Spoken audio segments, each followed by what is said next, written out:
بسم اللہ الرحمن الرحیم ألم يأن للذين آمنوا أن تخشع قلوبهم لذكر الله وما نزل من الحق ولا يكونوا كالذين أوتوا الكتاب من قبل فطال عليهم الأمد فقست قلوبهم وكثير منهم فاسقون اعلموا أن الله يحيي الأرض بعد موتها قد بينا لكم الآيات لعلكم تعقلون صدق اللہ العظیم۔ کیا ایمان لانے والوں کے لیے ابھی وہ وقت نہیں آیا کہ ان کے دل اللہ کے ذکر سے پگھل جائیں اور اس کے نازل کردہ حق کے آگے جھکیں اور وہ ان لوگوں کی طرح نہ ہو جائیں جنہیں پہلے کتاب دی گئی تھی، پھر ایک لمبی مدت ان پر گزر گئی تو ان کے دل سخت ہو گئے، اور آج ان میں سے اکثر فاسق بنے ہوئے ہیں۔ خوب جان لو کہ اللہ کی زمین کو اس کی موت کے بعد اللہ تعالیٰ زمین کو اس کی موت کے بعد زندگی بخشتا ہے۔ ہم نے نشانیاں تم کو صاف صاف دکھا دی ہیں، شاید کہ تم عقل سے کام لو۔ یہ سورہ الحدید کی آیت نمبر 16 اور 17 ہے۔ اس میں اللہ تعالیٰ اہل ایمان کو خطاب کر کے انہیں جھنجھوڑ رہا ہے کہ کیا ابھی تمہارے لیے وہ ٹائم نہیں آیا ہے کہ اللہ کی یاد سے تمہارے دل لرز اٹھے۔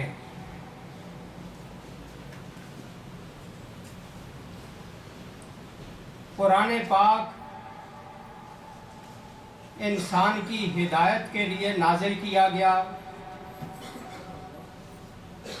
اور یہ دلوں کو اپیل کرنے والی کتاب ہے، لیکن اسی کے دل میں خوف پیدا ہوگا جو اس کتاب کو سمجھے گا۔ بغیر سمجھے آدمی کے دل پر کوئی اثرات مرتب نہیں ہو سکتے، نہ اس کے کردار میں کوئی تبدیلی آ سکتی۔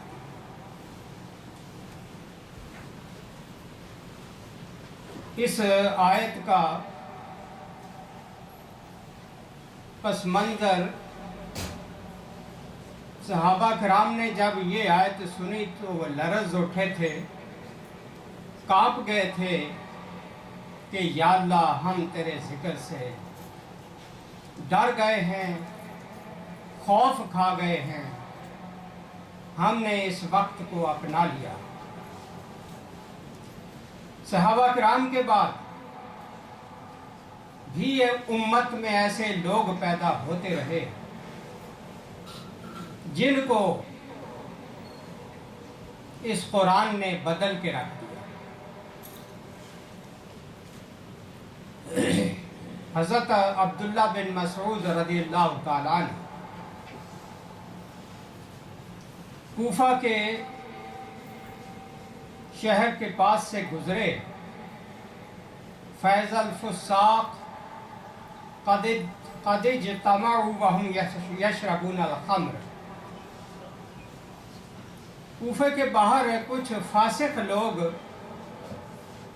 گنہگار لوگ اکٹھے ہیں، محفل جمائی ہوئی ہے، شرابیں اڑا رہے ہیں۔ وفیہم مغنن، اور ان میں ایک گلوکار گانے گا رہا ہے،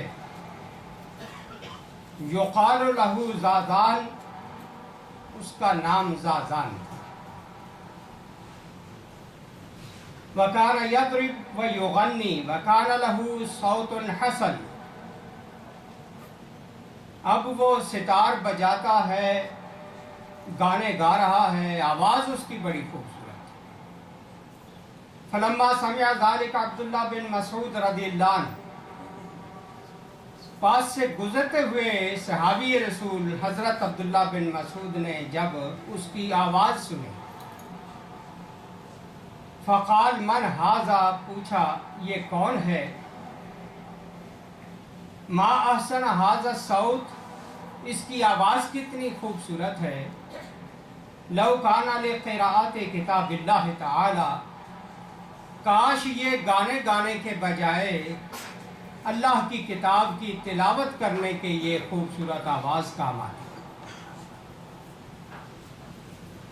یہ بات حضرت عبداللہ بن مسعود کہہ کے وہاں سے گزر گئے۔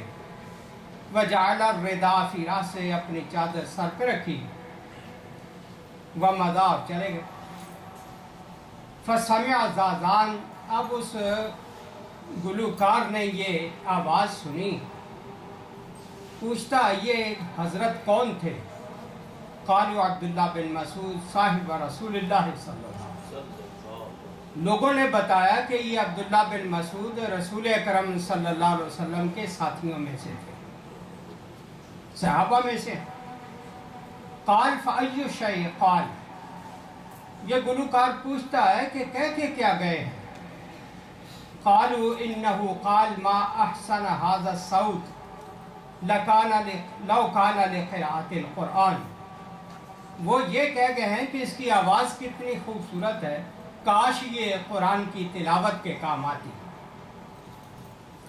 فدخلت الہیبہ فی قلبہ، یہ جملہ سن کر اس گلوکار زازان کے دل میں ہیبت بیٹھ گئی، خوف کھا گیا۔ فقام وضرب العود علی الارض فکسرہ، اٹھا اور جو ہاتھ میں آلات موسیقی تھے ان کو زمین پر دے مارا اور انہیں توڑا۔ ثم اسرع حتی ادرکہ، بھاگا ہے حضرت عبداللہ کے پیچھے اور انہیں جا لیا۔ وجعل المندیل فی عنق نفسہ، اپنا صافہ اپنے گلے میں ڈال کر مجرم بن کے ان کے سامنے کھڑا ہو گیا۔ وجعل یبکی بین یدی عبداللہ، اب حضرت عبداللہ کے سامنے کھڑا ہے اور زار و قطار ہو رہا ہے۔ فاعتنقہ عبداللہ وجعل یبکی کل واحد منہما، حضرت عبداللہ نے بھی فوراً اسے گلے سے لگا لیا۔ حضرت عبداللہ بھی رونے لگے اور وہ بھی روتا جا رہا ہے، گلے مل کے رو رہے ہیں۔ ثم قال عبداللہ کیف لا احب من قد احبہ اللہ تعالی، حضرت عبداللہ نے فرمایا میں اس شخص سے کیوں محبت نہ کروں جس سے اللہ محبت کرتا ہے۔ آپ اندازہ لگائیں،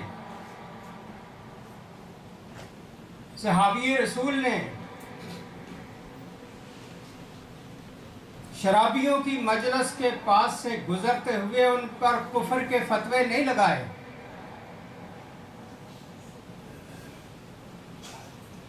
بس ایک جملہ فکر انگیز بول گئے اور وہ فکر انگیز جملہ اس گلوکار کے دل میں اتر گیا۔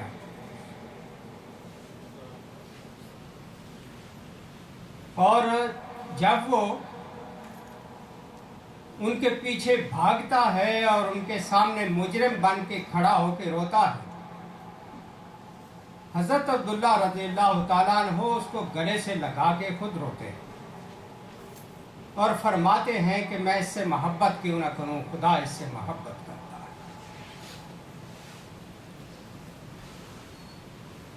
مجرموں کے ساتھ، گناہ گاروں کے ساتھ نفرت کرنے کا حکم کہیں بھی نہیں دیا گیا، ان سے تو محبت کرنے کا حکم دیا گیا، اور صحابہ کرتے تھے۔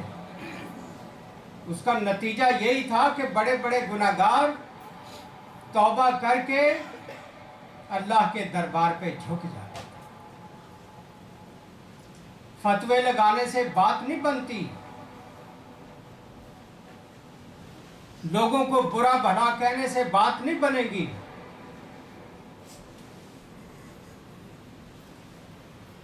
فتاب من ذنوبہ، اس گلوکار زازان نے اپنے گناہوں سے توبہ کی۔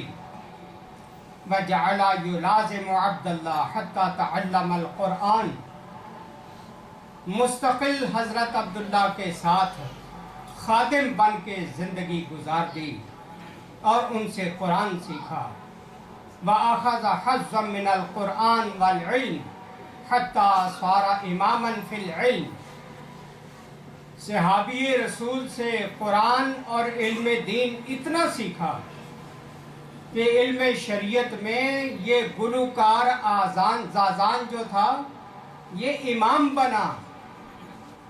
وقد جاء فی کثیر من الاخبار عن زازان عن عبداللہ بن مسعود رضی اللہ عنہ، حدیث کی کتابوں میں باقاعدہ روایات آتی ہیں جو حضرت زازان سے روایت ہوتی ہوئی، حضرت عبداللہ بن مسعود سے روایت ہوتی ہوئی حضور صلی اللہ علیہ وسلم سے وہ بیان ہوتی ہے۔ راوی یہ گلوکار زازان بنا ہے احادیث رسول کا، امام بنا ہے۔ میرے دوستو، کمزوریاں، خطائیں ہم میں بے شمار ہیں۔ نمازیں پڑھنے کے باوجود ہم بڑے گناہ گار ہیں، روزے رکھنے کے باوجود ہم بہت گناہ گار ہیں۔ کبھی تنہائی میں بیٹھ کر اپنے اپنے دامن میں جھانک کے دیکھیں کہ میں نے اللہ کی کیا کیا نافرمانیاں زندگی بھر میں کی، خود پتہ چل جائے گا۔ دوسروں کو برا بھلا کہنے سے، ان سے نفرت کرنے سے، دل کی بھڑاس نکال لینے سے بات نہیں بنتی ہے۔ نبی صلی اللہ علیہ وسلم نفرتیں پھیلانے کے لیے نہیں آئے تھے، آپ محبتیں پھیلانے کے لیے آئے تھے، گناہ گاروں کو اپنے سینے سے لگانے کے لیے آئے تھے۔ ہمارے اس معاشرے میں جہاں ہم رہتے ہیں، کوئی آدمی اگر آپ کو بے نماز نظر آتا ہے اس سے نفرت نہ کریں، کوئی شرابی نظر آتا ہے اس سے نفرت نہ کریں، کوئی بدکار نظر آتا ہے اس سے نفرت نہ کریں، بلکہ اس کے پاس جا کے اس کو سمجھانے کی کوشش کریں دوستانہ اور ناصحانہ انداز میں۔ ہمارے ارد گرد کتنے ہی لوگ ایسے بستے ہیں جو ان گناہوں میں مبتلا ہیں، لیکن ہم نے سوائے ان کے خلاف نفرت کی باتیں کرنے کے کچھ بھی نہیں کیا۔ مجھے جس دن یہ تبلیغی جماعت یہاں آئی تھی، ان میں پاکستان سے بھی ایک دو دوست آئے گئے۔ میں اب تک سوچتا ہوں کہ وہ لوگوں کے گھروں میں جا کے جو لوگ مسجد میں نہیں آتے، ڈھونڈ ڈھونڈ کے ان کو نماز کے لیے مسجد میں دعوت دے کے آئے۔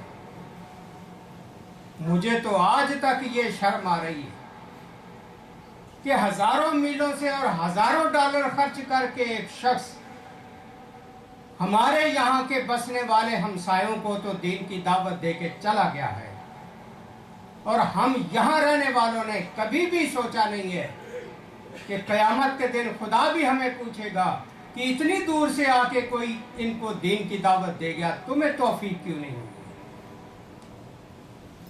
تم نے کون سا حق ادا کیا ہے؟ کیوں نہیں گئے ان بے نمازوں کے گھروں میں ان کو دعوت دین دینے کے لیے؟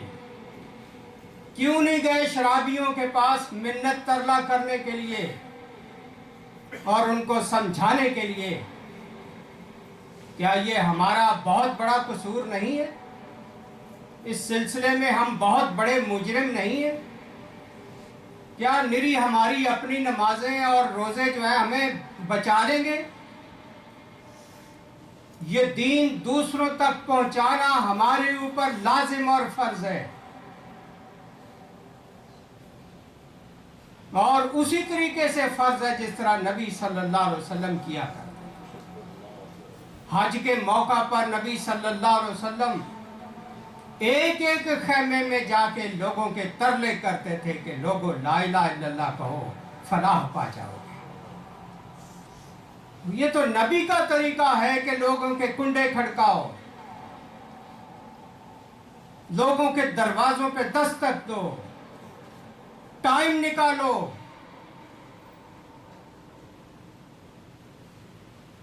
کبھی ان کو چائے کی پیالی پہ دعوت دو۔ نفرت سے کام نہیں بنے گا، نہ دین پھیلے گا۔ دین محبت سے پھیلتا ہے۔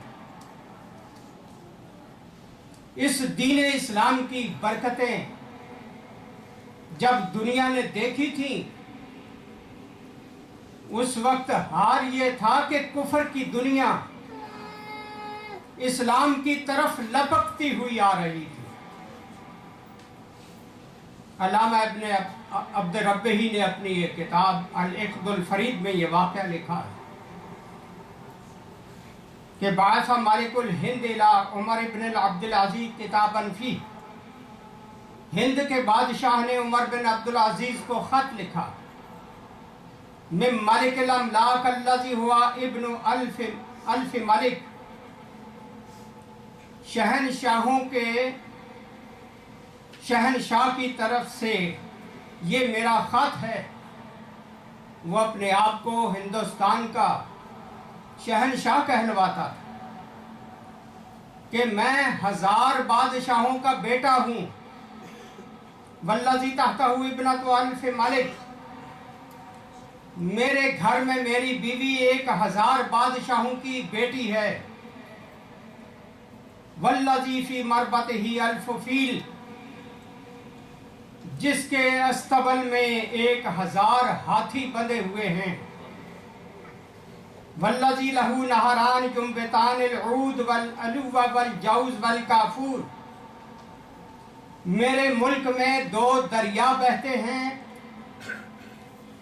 جو بخور اور اگربتی جیسی خوشبودار چیزیں پیدا کرنے والے یہ دریا ہے۔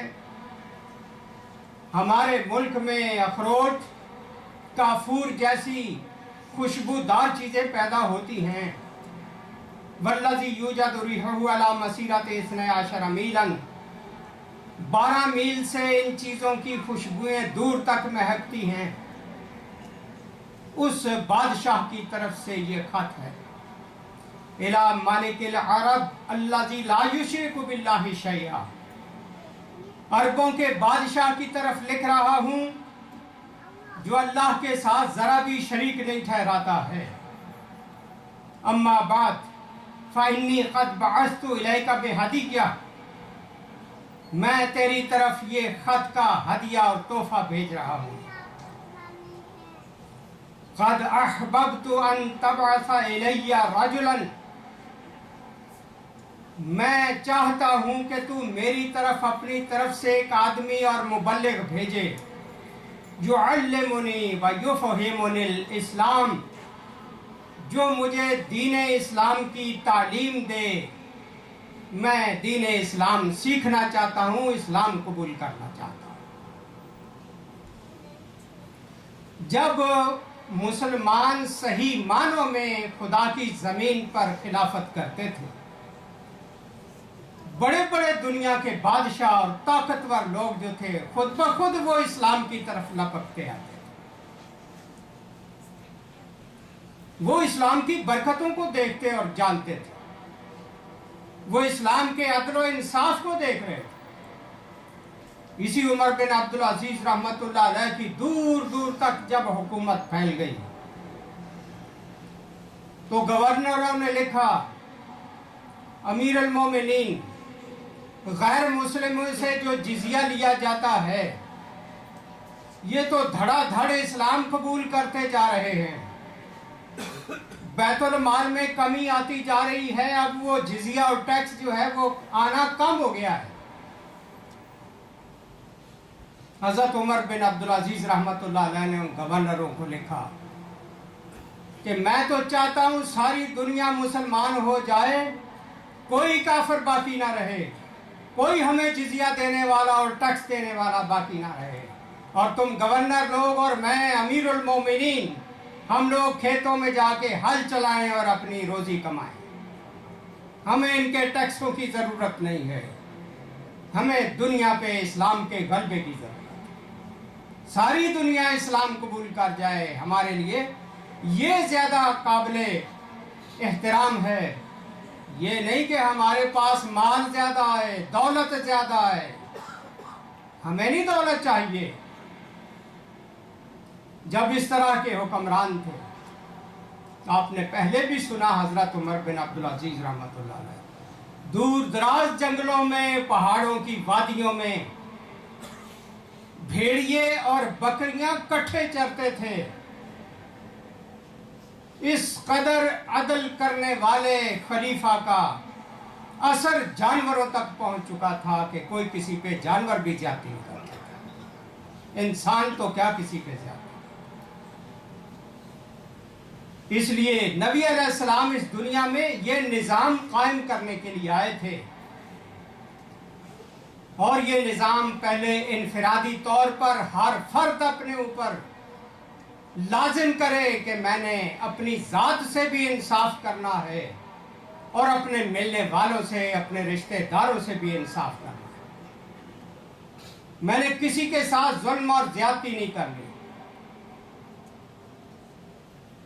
جب تک عدل و انصاف نہیں ہوگا دنیا میں،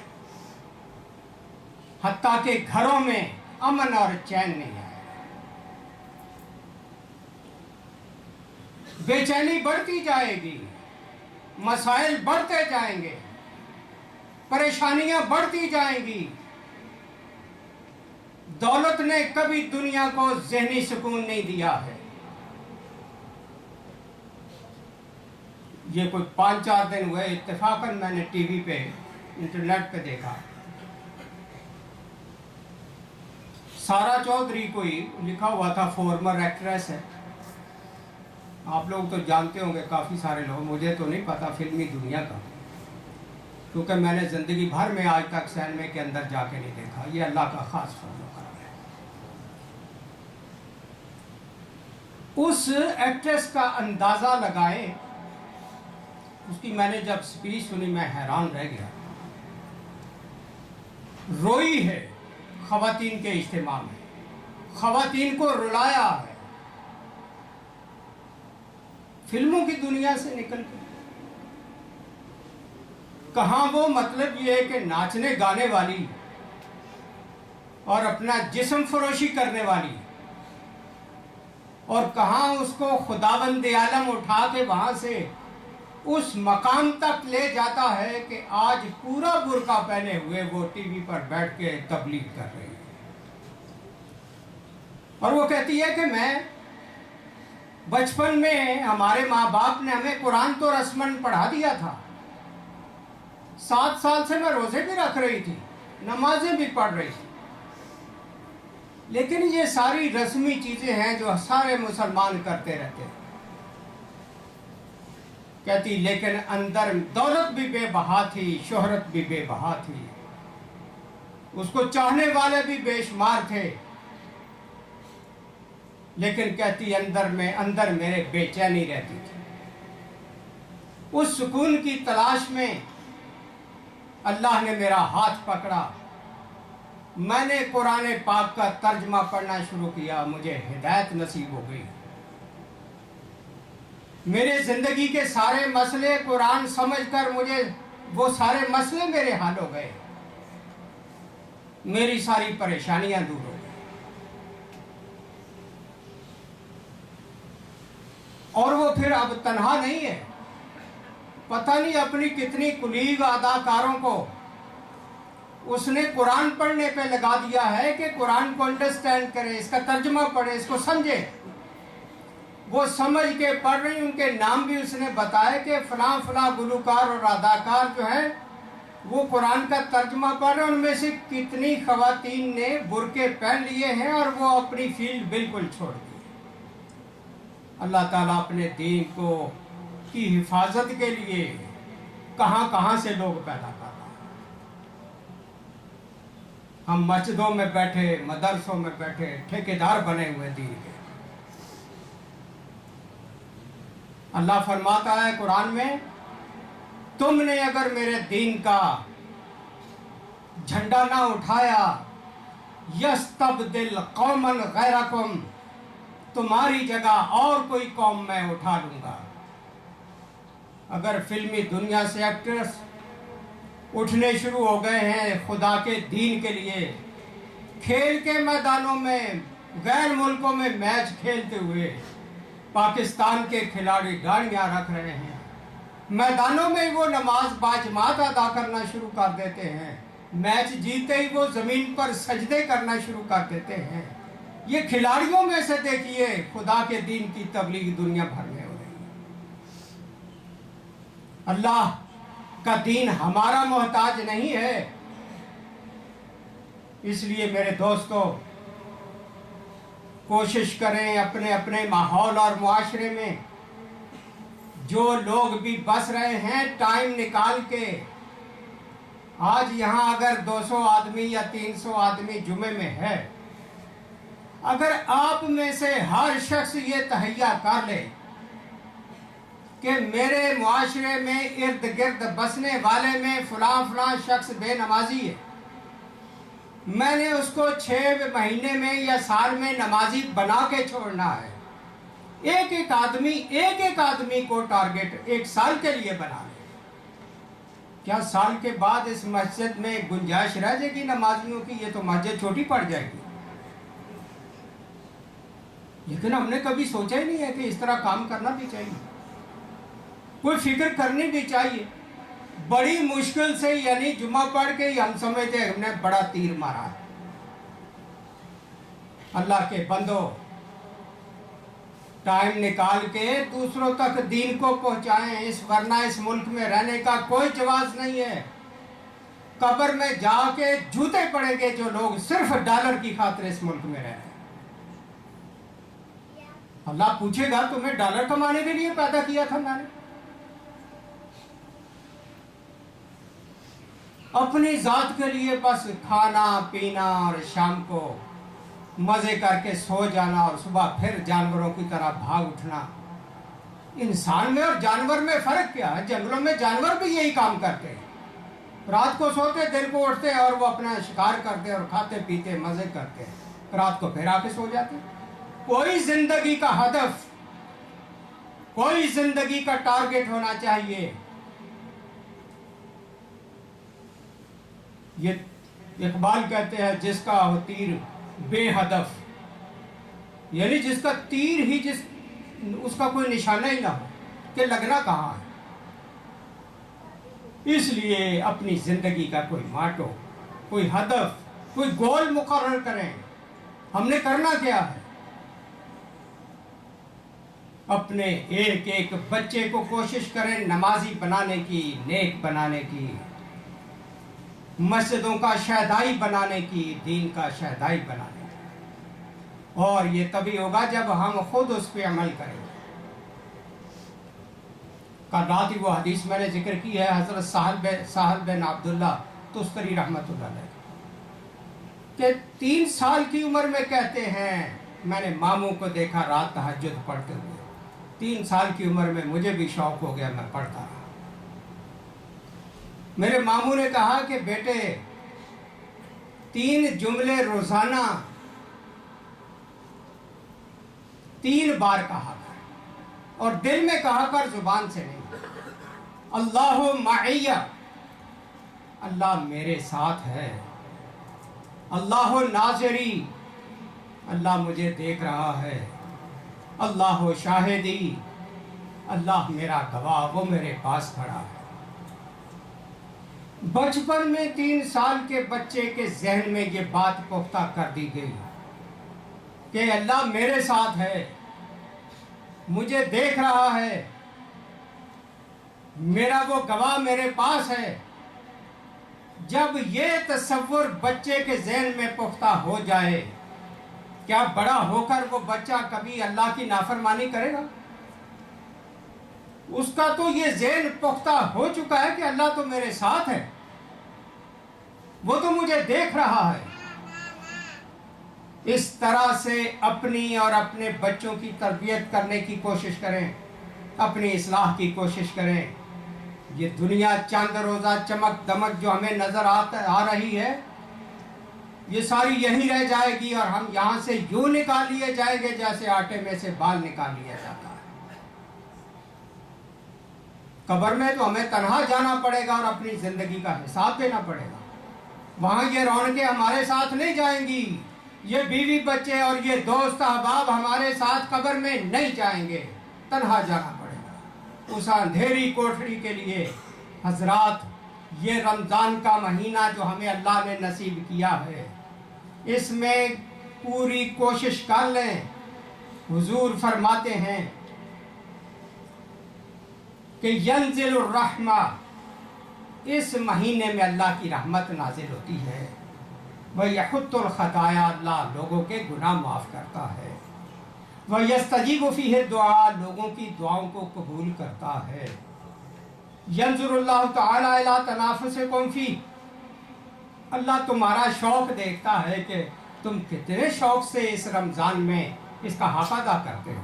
وَيُبَاهِي بِكُمْ مَلَائِكَةٌ، فرشتوں میں اللہ فخر کرتا ہے کہ یہ ہے میرے بندے، یہ کتنے شوق اور محبت سے میرے رمضان کو منا رہے ہیں۔ فَأَرُوا اللَّهَ مِنْ أَنفُسِكُمْ خَيْرًا، اپنی طرف سے اللہ کو نیکیاں اور بھلائیاں پیش کریں۔ فَإِنَّ الشَّقِيَّ مَنْ حُرِمَ فِيهِ رَحْمَةَ اللَّهِ، بدبخت ہے وہ شخص جو اللہ کی رحمت سے اس مہینے میں محروم رہ گیا۔ اس مہینے میں جو نیکیوں کا موسم بہار ہے، جو بن پہ ہے اللہ کی رحمت ہے، اس مہینے میں بھی اگر کوئی خدا کی رحمت اور اس کی برکتوں سے خالی رہ گیا تو جیسا شخص بد نصیب کوئی نہیں۔ اللہ سے دعا ہے کہ خداوند عالم ہماری اس تھوڑی سی زندگی کو بامقصد بنا دے، بامقصد بنا دے۔ کسی مقصد کے لیے زندہ رہیں، صرف کھانے پینے بیوی بچوں کے لیے زندہ رہنا یہ جانوروں کا کام ہے۔ انسان اس دنیا میں اعلیٰ مقاصد کے لیے پیدا کیا گیا ہے۔ وآخر دعوانا الحمدللہ رب العالمین۔